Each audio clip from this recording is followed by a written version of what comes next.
Hello, and you're watching the History Fella channel.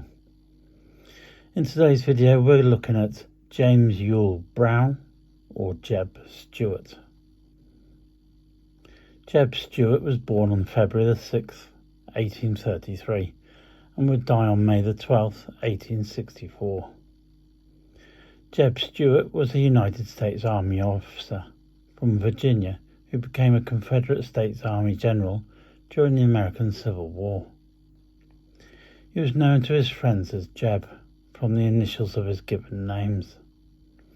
Stuart was a cavalry commander known for his mastery of the reconnaissance and the use of cavalry in support of offensive operations. While he cultivated the cavalier image, red-lined grey cape, the yellow waist sash of a regular cavalry officer, hat cocked to the side with an ostrich plume, red flower in his lapel, and often sporting cologne. His serious work made him the trusted eyes and ears of Robert E. Lee's army and inspired Southern morale. Stuart graduated from West Point in 1854 and served in Texas and Kansas with the U.S. Army.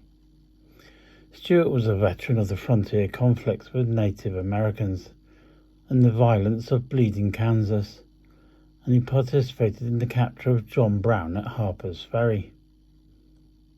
He resigned his commission when his home state of Virginia seceded to serve in the Confederate Army, first under Stonewall Jackson in the Shenandoah Valley, but then in increasingly important cavalry commands of the Army of Northern Virginia, playing a role in all of the Army's campaigns until his death.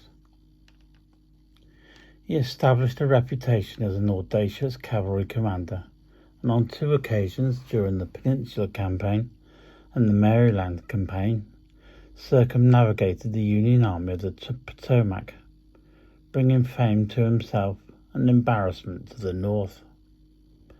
At the Battle of Chancellorsville, he distinguished himself as a temporary commander of the wounded Stonewall Jackson's infantry corps.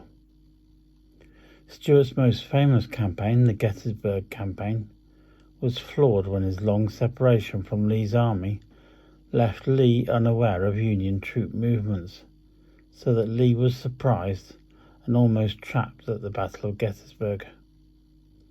Stuart received criticism from the Southern press, as well as from proponents of the Lost Cause movement after the war.